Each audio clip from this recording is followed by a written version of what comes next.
Yan kapalo, magandang hapon. Dito tayo ngayon sa may Lamuan. Sa may malapit sa South Supermarket. Try natin yung sisig dito. Yan o. Yung mga sisig ni Boss. Nag-try tayo ng 100. Bali ano siya, naka-discount ko pala ng 2 peso. Bali 99 pesos na lang unlimited limited rice. Tapos saka 70 pesos pag hindi naman siya Kagandahan dito, Java rice na. Yan o. Ito yung aming order. Dito lang to sa may South Supermarket, mga bilihan ng mga talagang pakainan ng mga gustong mamasyal. Yan o.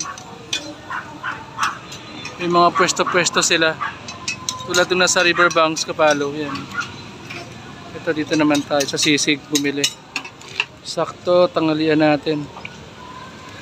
Yan silang special sauce. Yan o.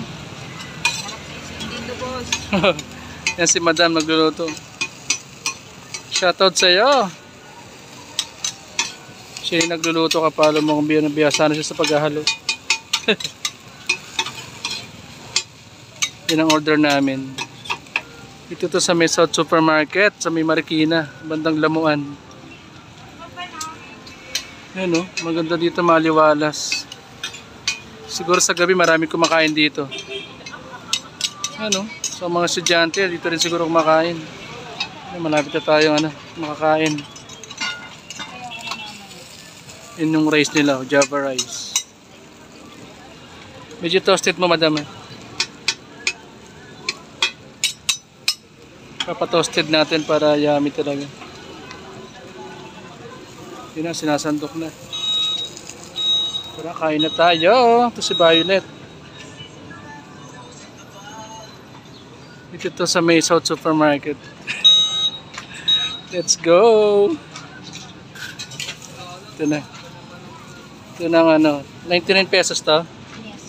Yan, 99 yan, unlimited rice. May special sauce pa. Okay, kain na tayo. Tinatakal naman nung 70 pesos. Ito naman yung 70 pesos, Kapalo. Di nagkakalayo. Pinagkaiba niya lang unlimited rice. Okay. Ready to serve na. Yan o. Ready to serve na ang aming sisig with rice. Let's go. Kain na tayo. Kain na tayo, Kapalo. Let's go.